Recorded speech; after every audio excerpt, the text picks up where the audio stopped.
Père Céleste, béni avec la présence du Saint-Esprit qui est déjà ici. Nous approchons ta sainte parole.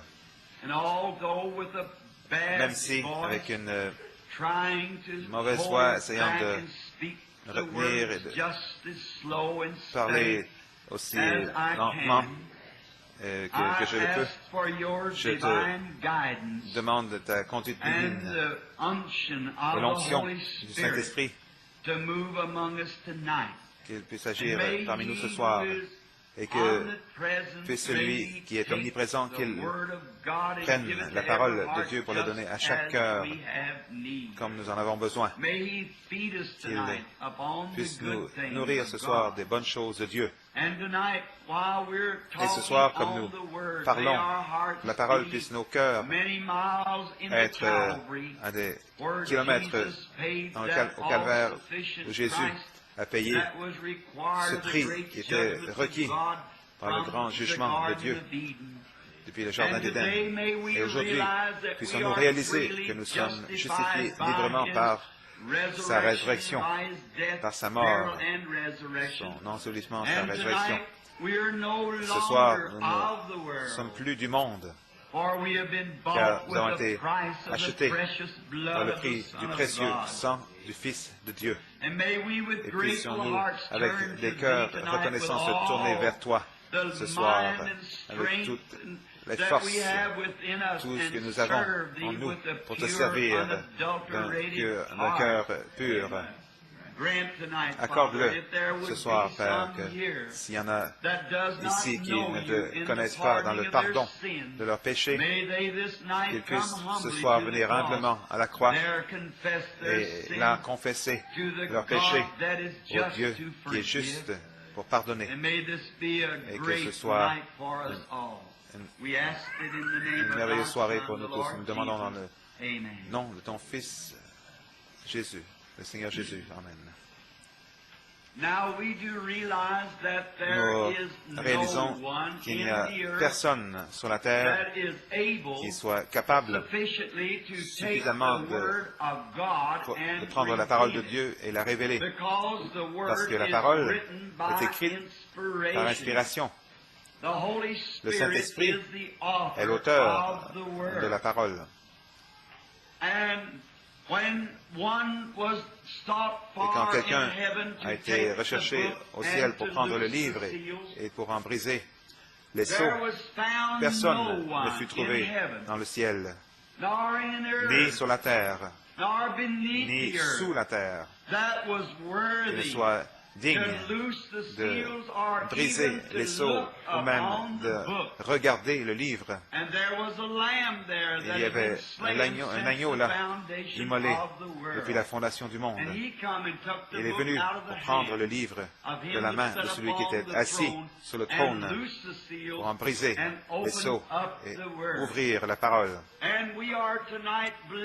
Et ce soir, nous croyons, nous nous confions en lui pour qu'il nous ouvre la parole. Et maintenant, comme je lis dans le chapitre 2 des Actes, le premier soir, c'était la deuxième venue du Seigneur Jésus.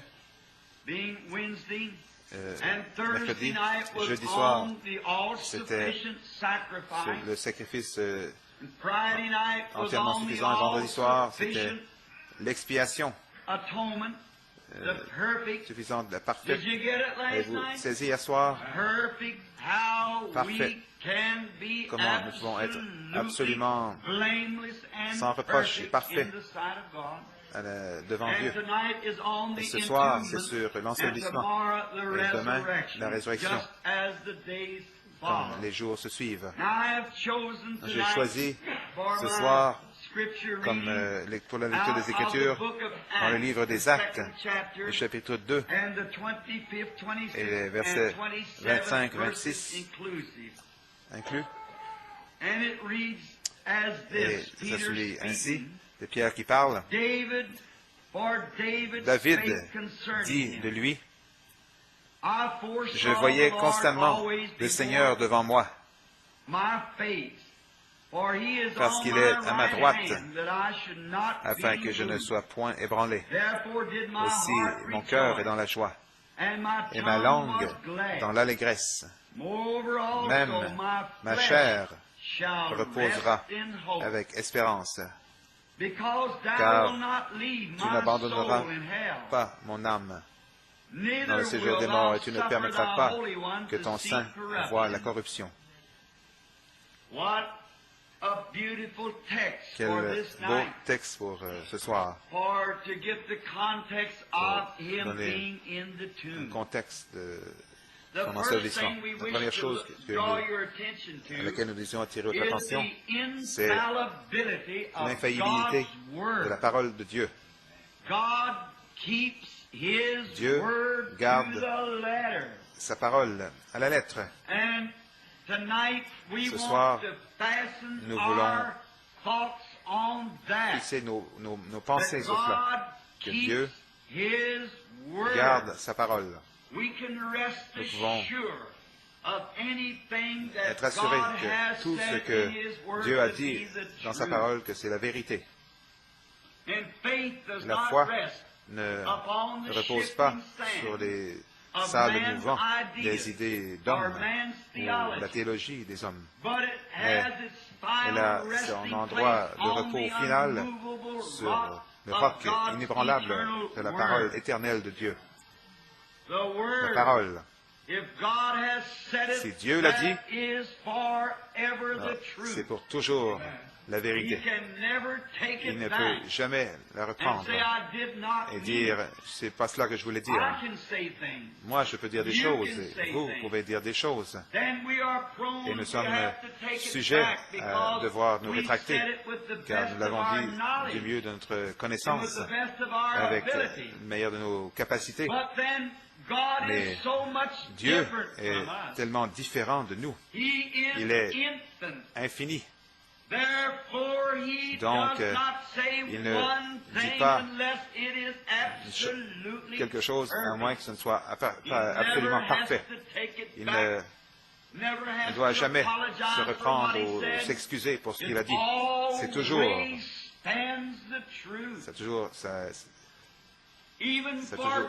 c'est la vérité. Même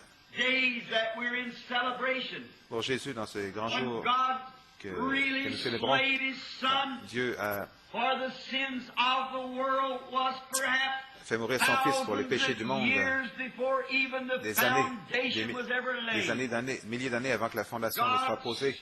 Dieu a parlé la parole, et c'est un produit final dans le ciel quand Dieu le parle. C'est déjà terminé. Oh, si nous pouvions seulement saisir ce que cela signifie. Combien nous serions des gens différents de voir dans ces livres les jugements qui sont placés ici pour la désobéissance.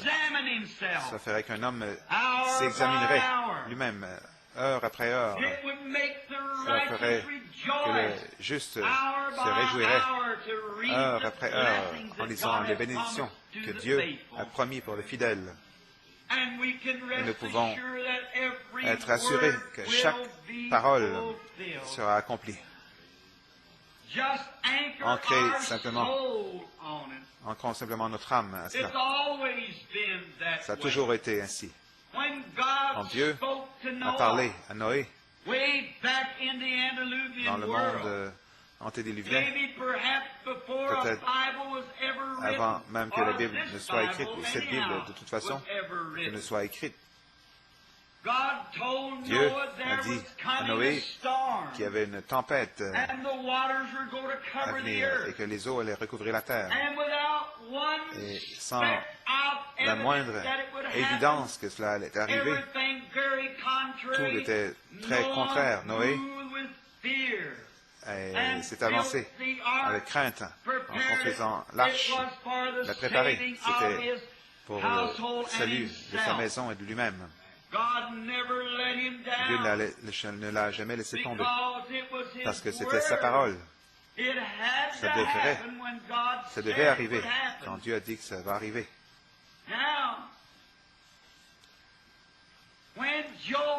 Quand Job, le plus ancien livre de la Bible, écrit peut-être avant que la Genèse soit écrite, il a été inclus dans la Bible. Moïse a écrit la Genèse.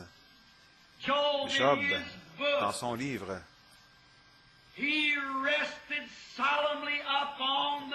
reposait solennellement sur la promesse que Dieu lui avait faite. Il s'est tenu par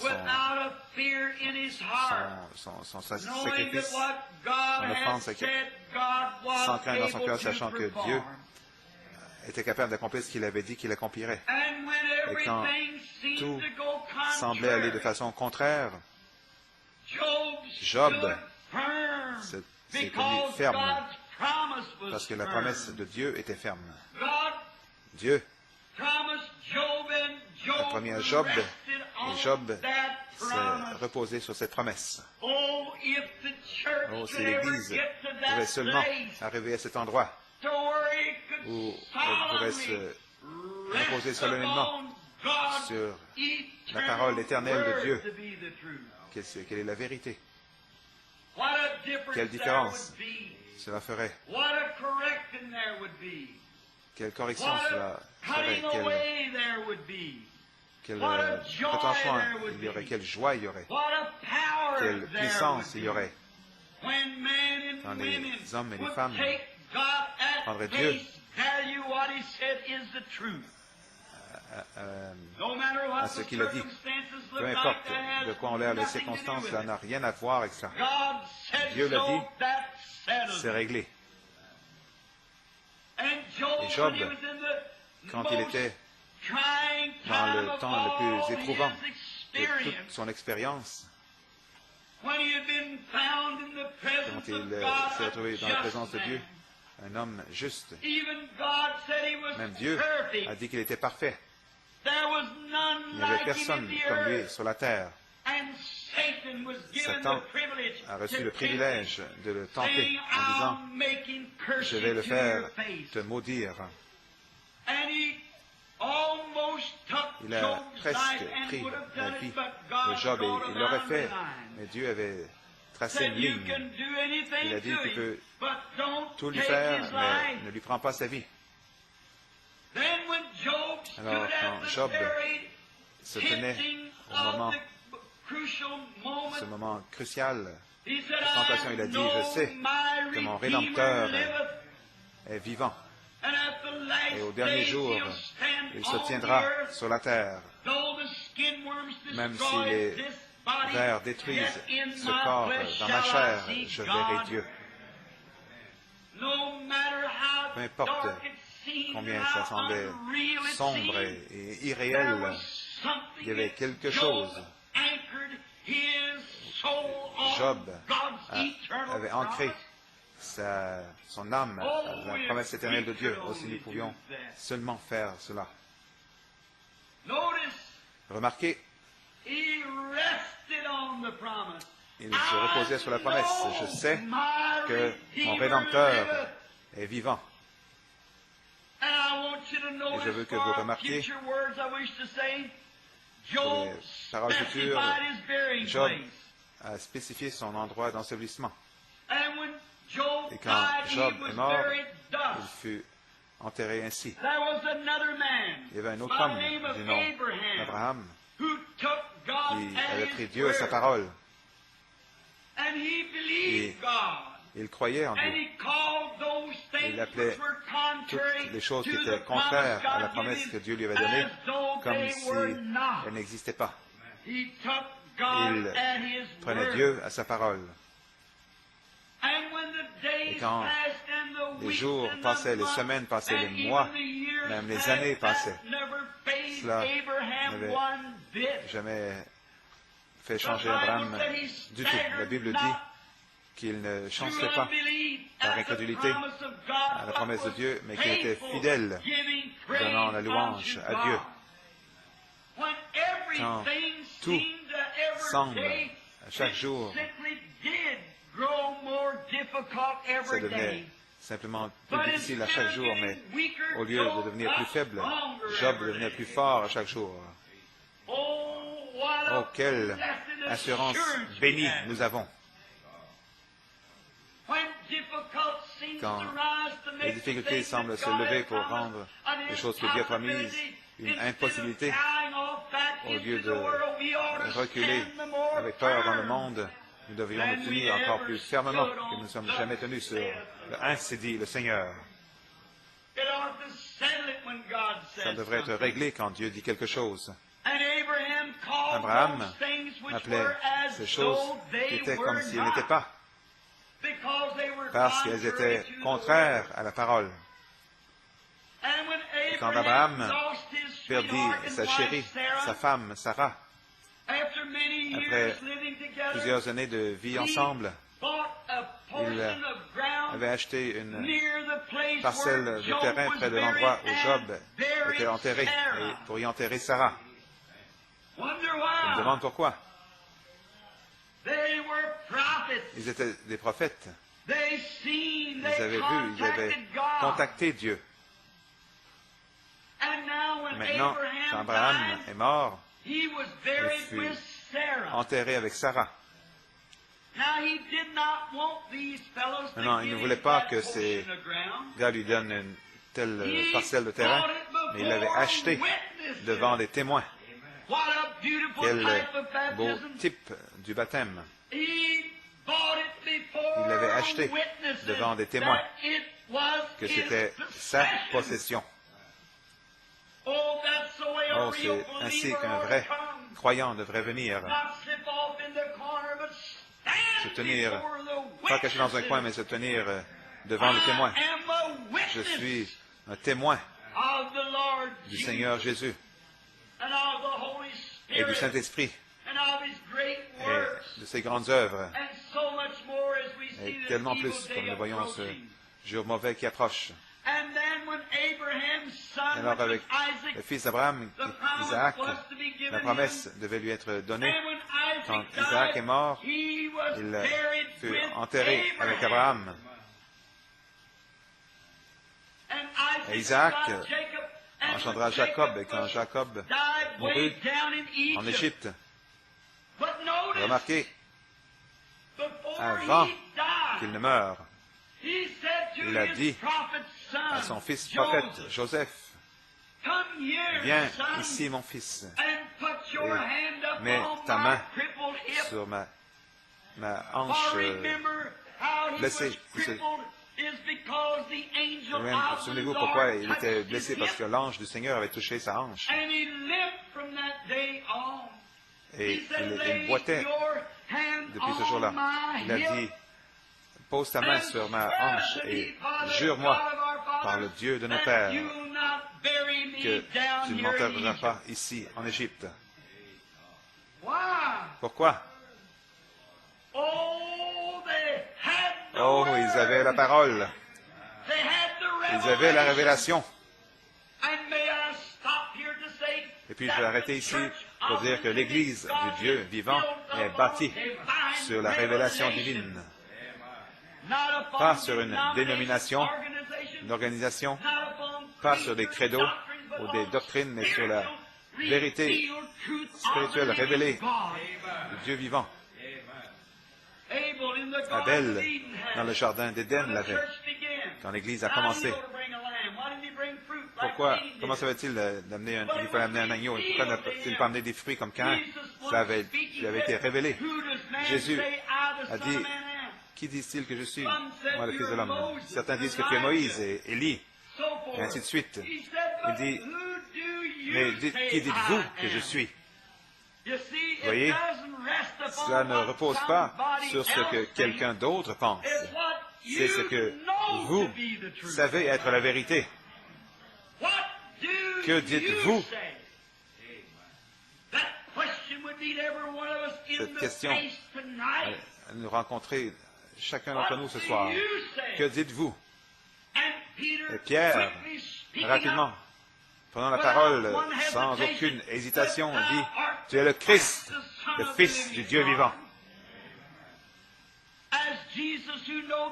Comme Jésus qui connaissait les secrets de tous les cœurs, car il n'était rien d'autre que Jéhovah manifesté dans la chair. Il dit, Tu es béni, Simon, fils de Jonas, car la chair et le sang ne t'ont pas révélé ceci, mais mon Père, qui est dans le ciel, te l'a révélé. Et sur ce roc, je bâtirai mon Église, et les portes de l'enfer ne pourront prévaloir contre elle. Et nous, comme nous venons, nous, les luthériens, nous voulons marcher par la foi.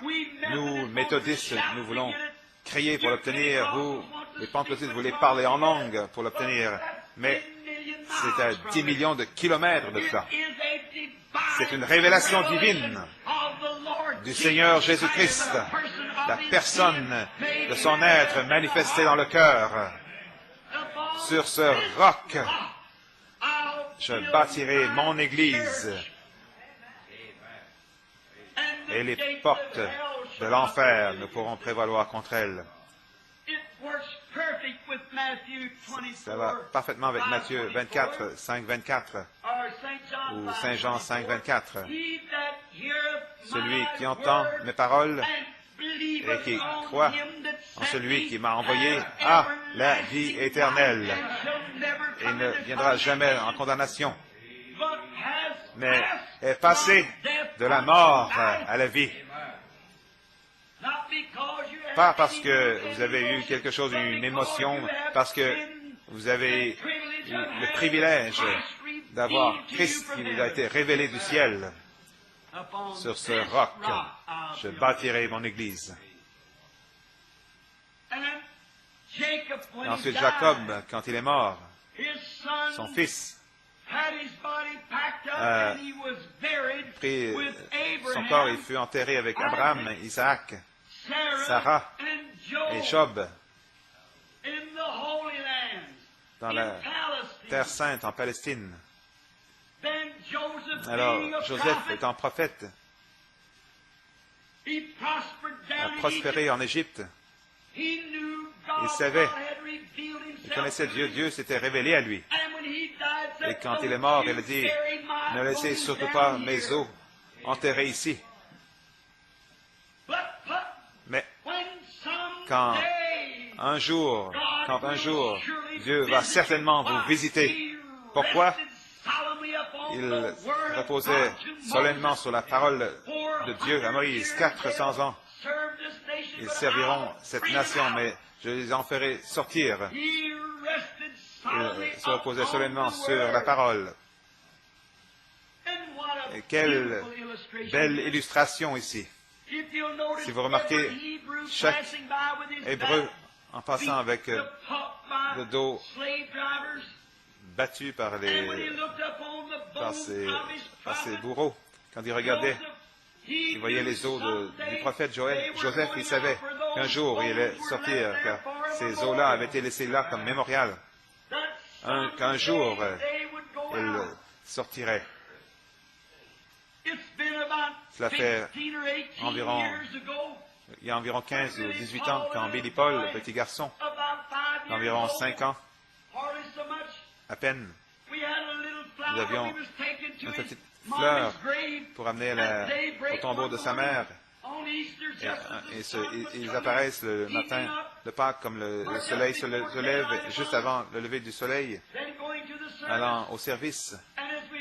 Et comme nous marchions vers le tombeau, le petit a enlevé son chapeau pour aller vers l'endroit où sa petite sœur et sa mère étaient enterrées. Il a commencé à pleurer et a dit, « Papa, est-ce que maman est là, dans ce trou? » J'ai dit, « Non, mon fils, elle n'est pas là dans ce trou. Elle est 1 million de fois mieux que toi et moi. » Il dit, « Est-ce que je vais revoir maman à nouveau? » J'ai dit, « Par la grâce de Dieu, si tu le désires, tu peux la voir à nouveau. » Est-ce que son corps va sortir de ce tombeau? J'ai dit, « Chérie, ferme tes yeux, je vais te raconter une petite histoire. Il y a des centaines d'années ce matin, il y avait une tombe vide. » J'ai dit, c'est un mémorial pour Ceux qui dorment, qui sont endormis en Dieu, Christ va les en faire sortir quand il viendra. Sans l'ombre d'un doute, je repose solennellement sur la promesse éternelle de Dieu.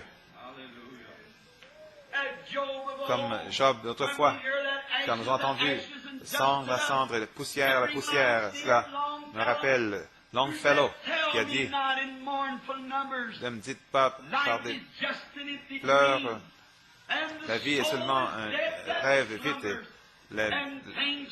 les choses ne sont pas ce qu'elles semblent être. Il a dit, la vie est réelle, la vie et la tombe n'est pas son but, car tu retournes à la poussière. Cela n'a pas été dit au sujet de l'âme.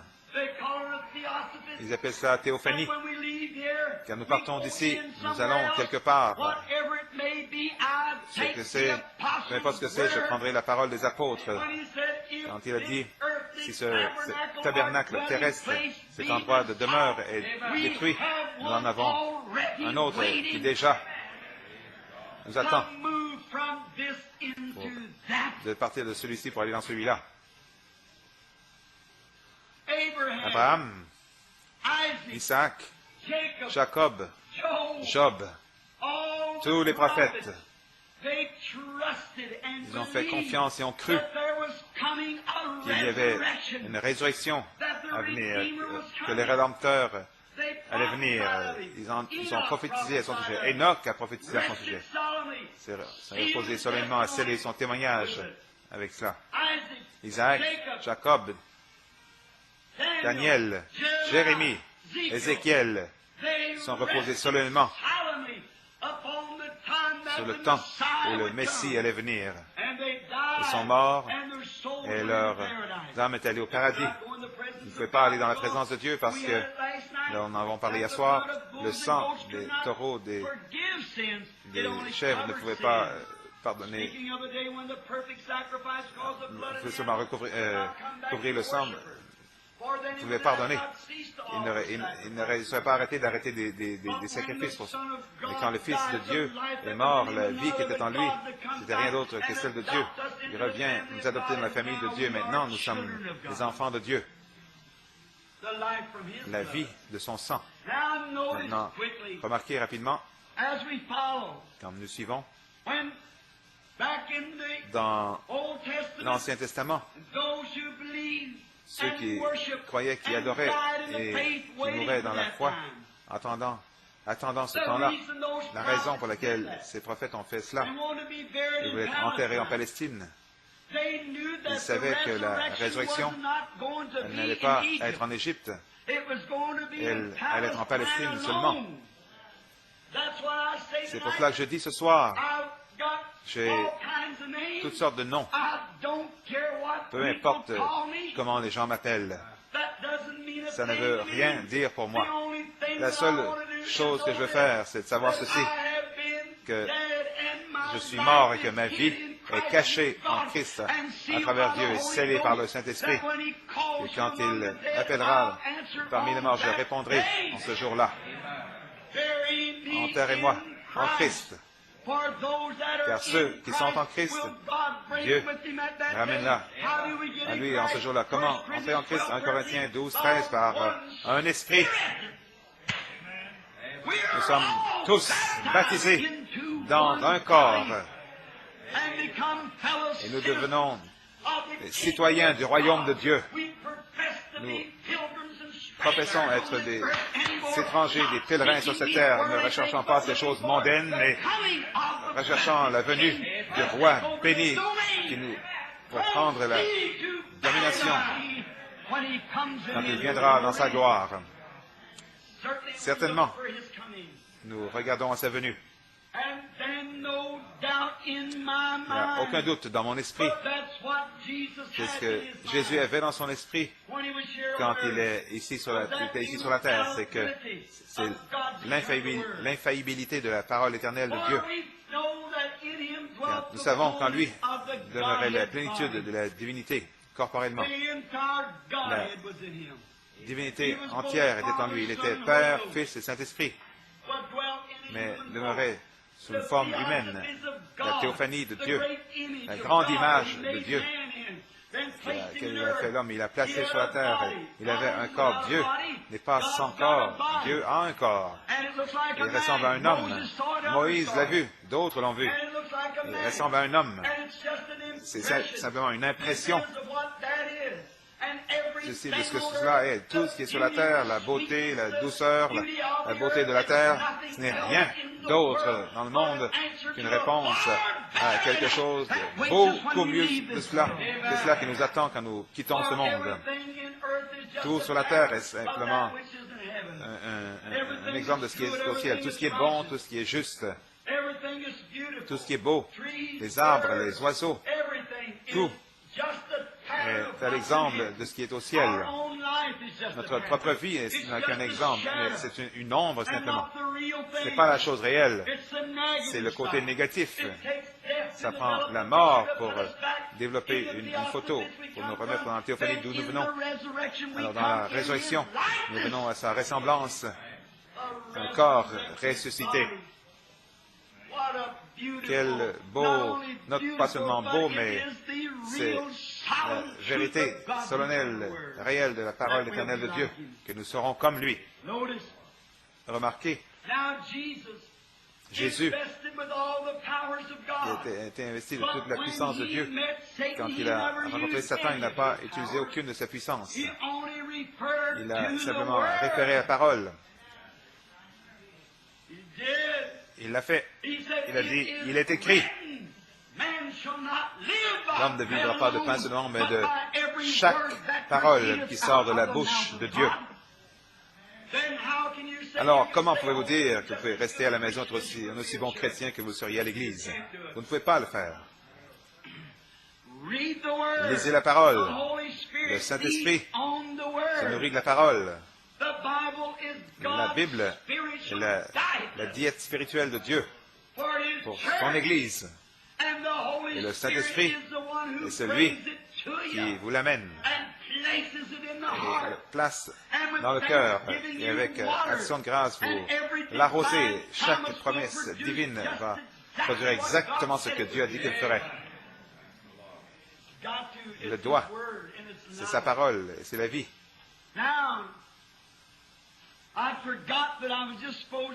J'avais oublié que j'étais censé avoir seulement une demi-heure.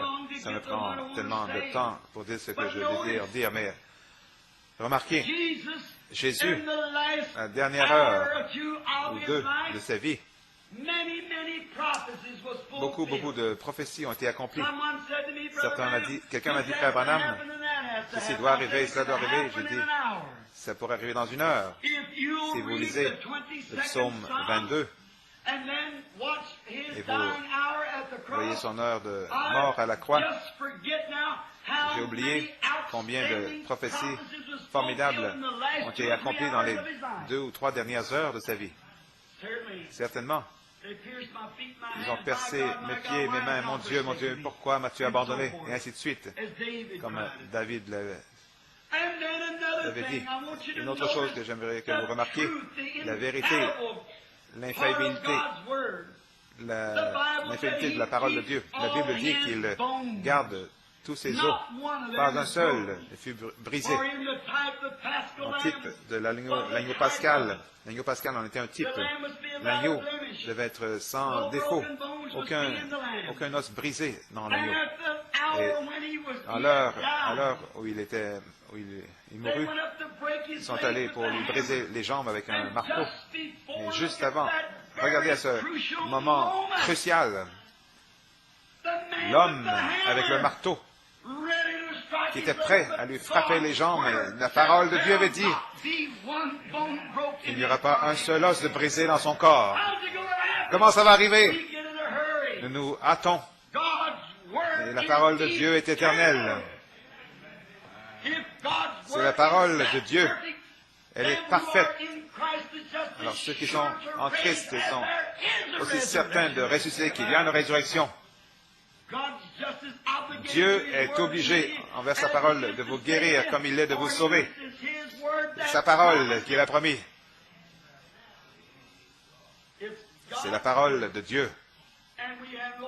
Nous n'avons pas le droit de retrancher, simplement de dire c'est la vérité. Croyez-le, peu importe ce qui arrive, croyez de toute façon.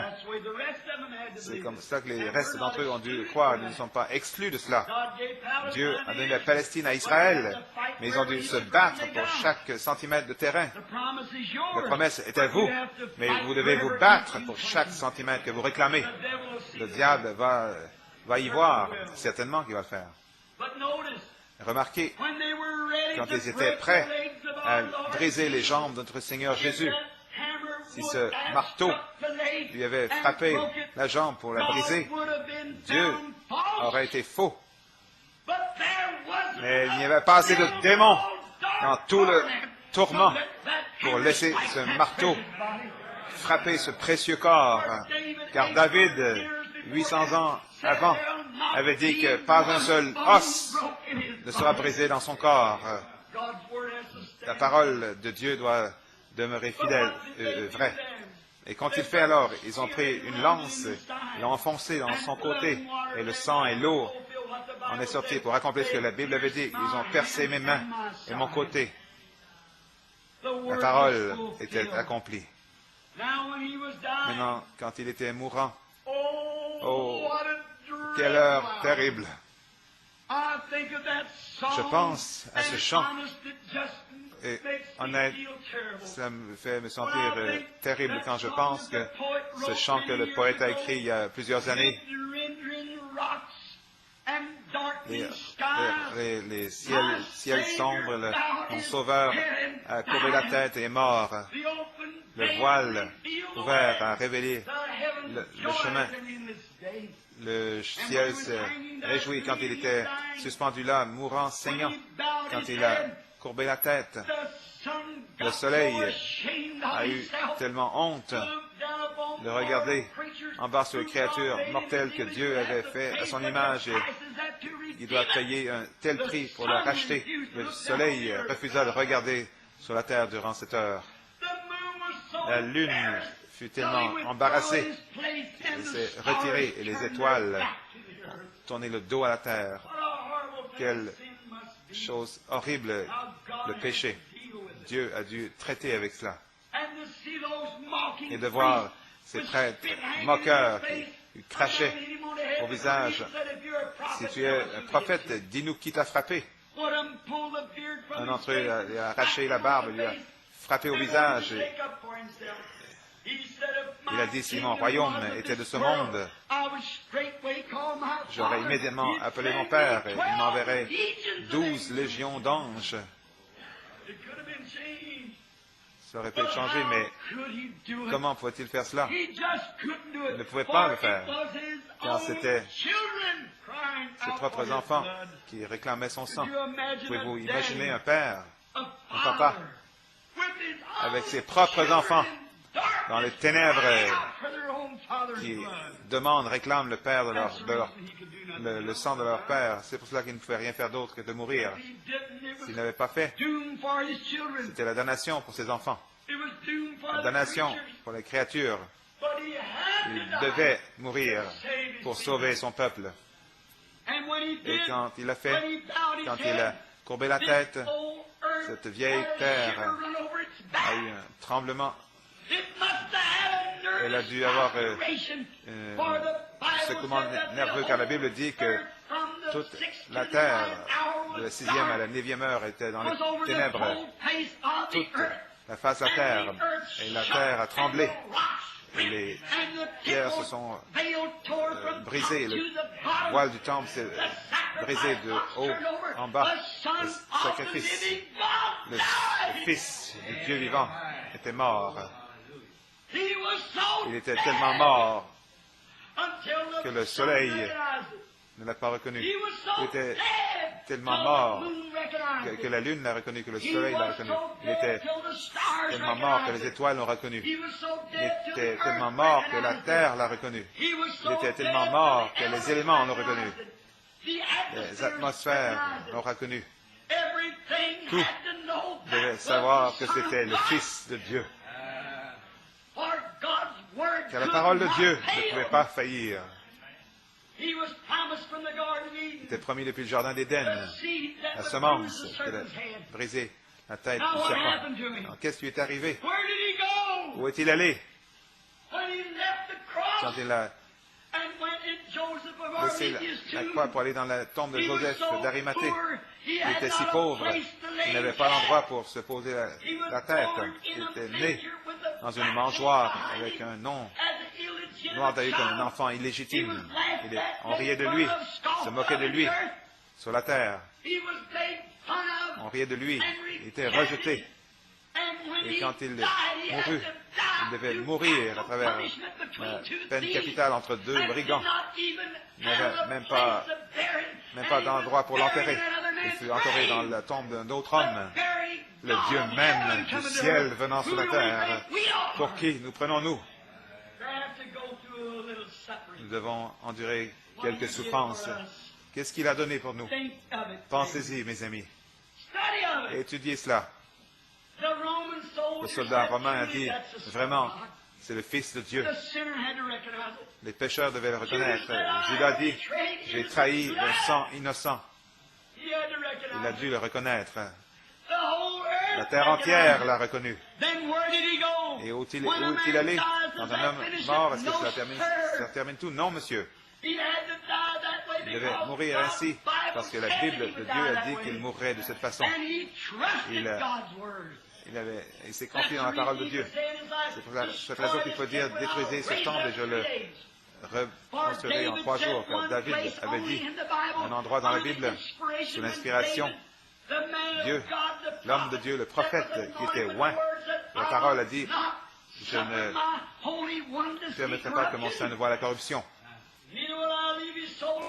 Je ne laisserai pas son âme en enfer. Jésus a dit, si vous détruisez ce temple, je le relèverai en 3 jours. Il savait que la parole de Dieu ne pouvait pas faillir. Oh là là. S'il pouvait se poser solennellement sur cela, croyant que la parole de Dieu ne pouvait pas faillir, combien plus pouvons-nous nous reposer solennellement que nous sommes nés de nouveau par le Saint-Esprit. C'est un témoin dans notre cœur maintenant même que nous savons que notre Rédempteur vit et qu'il reviendra un jour. Soyez assurés que ceux qui sont en Christ, Dieu les amènera avec lui. Maintenant, remarquez, il était là, il savait que pas une seule cellule de ce corps allait voir la corruption. La corruption vient en 72 heures, c'est pour cette raison qu'il n'est pas resté là 3 jours. Il est mort le vendredi après-midi, il était ressuscité dimanche matin, mais il était, pendant ces 3 jours, il a dit, je ressusciterai à nouveau, parce qu'il avait confiance en la parole de Dieu. Le voilà, où est-il allé? Quand il est parti, la Bible dit qu'il est monté. Il a prêché aux âmes qui étaient en prison. Il ne s'était pas repenti au jour de la patience de Noé. Son âme, son esprit, sa théophanie de son propre être est descendu. Suivons-le. Aimeriez-vous ce soir le suivre pendant quelques minutes? Voyons où il est allé. Juste sous la région des êtres mortels, il y a le domaine des puissances démoniaques. En dessous de cela, il y a les hommes des injustes, le domaine même de Satan, l'enfer. Juste au-dessus de nous, il y a le Saint-Esprit. Et puis sous l'autel, il y a les âmes des hommes justes. Et ensuite, c'est Dieu lui-même. Un qui descend et l'autre qui monte. Les 2 esprits sont ici sur terre, influençant les gens de cette terre. Et quand Jésus est mort, il est descendu là, je peux le voir ce vendredi après-midi après sa mort. Frère Branham frappe à la porte dans la région des perdus. Suivons-le une minute. La porte ouvre. Il y avait des femmes, il y avait des hommes, il y avait des jeunes dames, il y avait des vieux. Ils étaient tous ensemble dans cet endroit hideux appelé la prison des âmes perdues. Si j'avais le temps, j'aimerais vous dire, et c'est peut-être une vision, mais une fois, j'ai visité cet endroit et j'ai crié pour la miséricorde quand j'étais un pécheur. J'avais suivi une opération, en me levant, je me suis retrouvé avec les mains vers le ciel, avec une croix qui roulait devant moi. Dans cet endroit, Jésus a franchi la porte. Tout a dû témoigner qu'il était le Fils de Dieu parce qu'ils avaient, au jour de la patience de Noé, il a été prêché. Il a frappé à la porte, il a dit, je suis celui dont Enoch a parlé, je suis la semence de la femme qui devait briser la tête du serpent. Chaque parole de Dieu a été accomplie. Je suis mort là-bas au calvaire et j'ai acheté mon Église. Et ce dont Enoch a parlé, je suis celui-là. Ils étaient sans miséricorde, sans espérance, parce qu'ils avaient transgressé la porte. J'ai fermé dans leur face, devant eux. Dans la région des démons, vers les portes de l'enfer, il frappe à la porte. Son corps est dans la tombe, attendant la résurrection. Il visite les endroits où vont les justes et les injustes. Où vous irez un de ces jours, à un de ces deux endroits. Et il frappe à la porte de l'enfer. Et quand il a fait cela, le diable est sorti. Je peux l'entendre dire, « Oh! Donc, finalement, tu es arrivé. Je pensais vraiment t'avoir quand j'ai tué Abel. Vous voyez, quand cette semence a été promise dans le jardin d'Éden, le diable constamment a essayé de détruire cette semence. Et la mort d'Abel et la venue de Seth, c'était la mort, l'ensevelissement, la résurrection de Christ. La résurrection, la semence doit continuer. Il a essayé de la détruire. Il a dit, je pensais t'avoir quand j'ai détruit Abel. Je pensais t'avoir quand j'ai détruit les prophètes. J'étais convaincu que je t'avais quand j'ai décapité Jean. Maintenant, après tout, tu es arrivé. Je te tiens maintenant. Oh là là. Je peux m'entendre dire, Satan, viens ici. Il est le patron maintenant.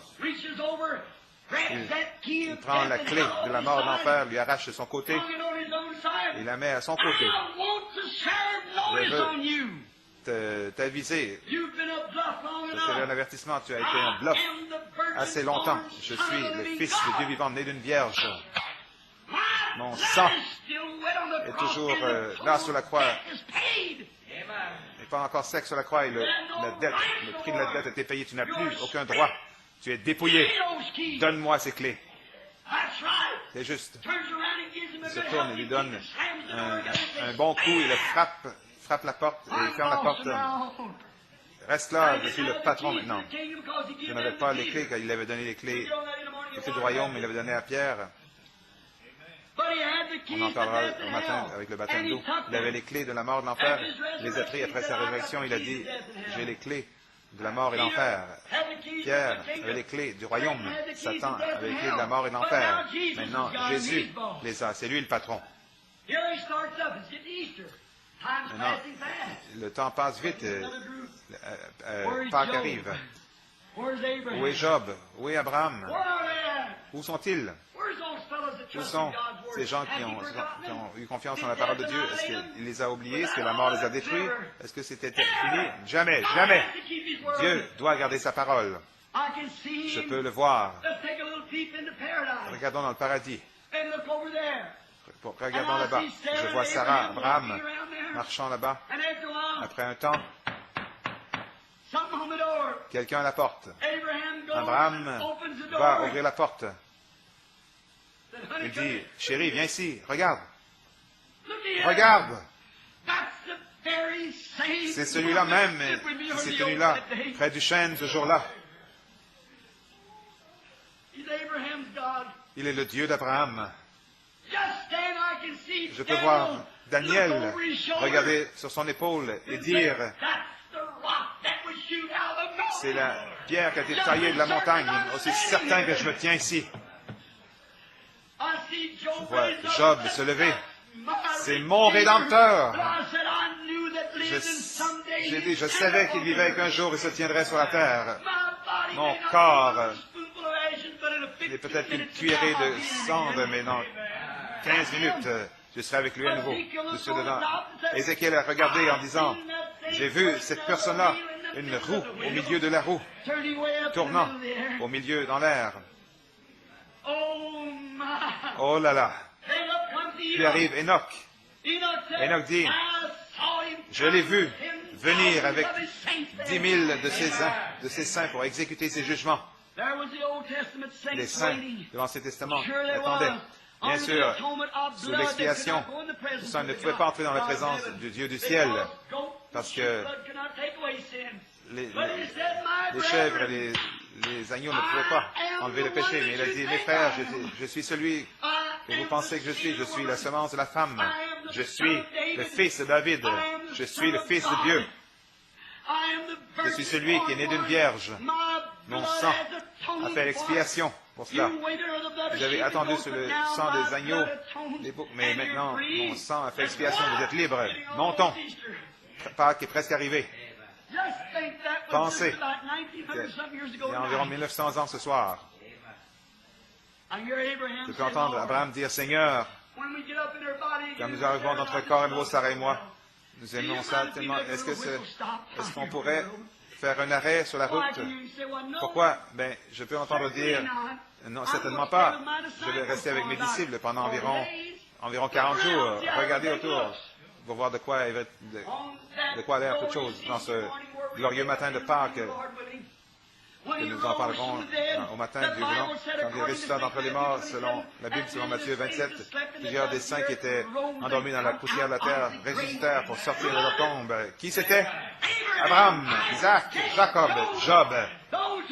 Ceux qui, par une révélation spirituelle, savaient que leur Rédempteur allait se tenir sur la terre un jour. Ce sont eux, les prémices de ceux qui étaient endormis. Ils sont entrés dans la ville. Je peux voir Sarah, Abraham, jeune, beau, plein de vie, pour ne plus jamais vieillir, plus jamais malade, plus jamais faim, marchant dans leur corps. Ces phases étaient là. Caïphe était là. Quelque chose s'est produit l'autre jour. Regardez, ce gâchis dans le temple. Il va falloir trouver quelqu'un pour recoudre le voile. Regardez. Qu'est-ce qui est arrivé, ce gars-là? Est-ce qu'il était un sorcier ou quoi? Qu'est-ce qui est arrivé? Dites. Venez ici. Joséphus. Qui est ce jeune couple-là qui se tient là-bas, là? Abraham dit, Sarah, on nous a reconnus. On serait mieux de partir. Ils sont apparus à plusieurs. C'était pas tout. En terminant à observer. Un jour, Abraham, Isaac, Jacob et eux tous qui avaient visité la patrie, quand Jésus est monté, il a dit, vous dites, frère Branham, est-ce que c'est un mythique? Non, monsieur. Je vais vous montrer dans les Écritures dans une minute. Quand il a commencé à monter, ils ont vu seulement lui, mais les saints dans l'Ancien Testament sont allés avec lui. La Bible dit qu'il a amené la captivité captive. Il a fait des dons aux hommes. Je peux le voir comme il monte et se joint à son église, deux anges de l'orchestre qui jouaient de la musique. Vous, hommes de Galilée, pourquoi regardez-vous ce même Jésus qui est parti, reviendra de la même façon? Ils ont entendu dans le ciel, Jésus, les saints dans l'Ancien Testament sont partis, ils ont dépassé la lune, le soleil et les étoiles. Et quand ils sont arrivés devant ces beaux cieux blancs, les saints de l'Ancien Testament qui sont écriés en citant les Écritures, élevez-vous, portes éternelles. Élevez-vous.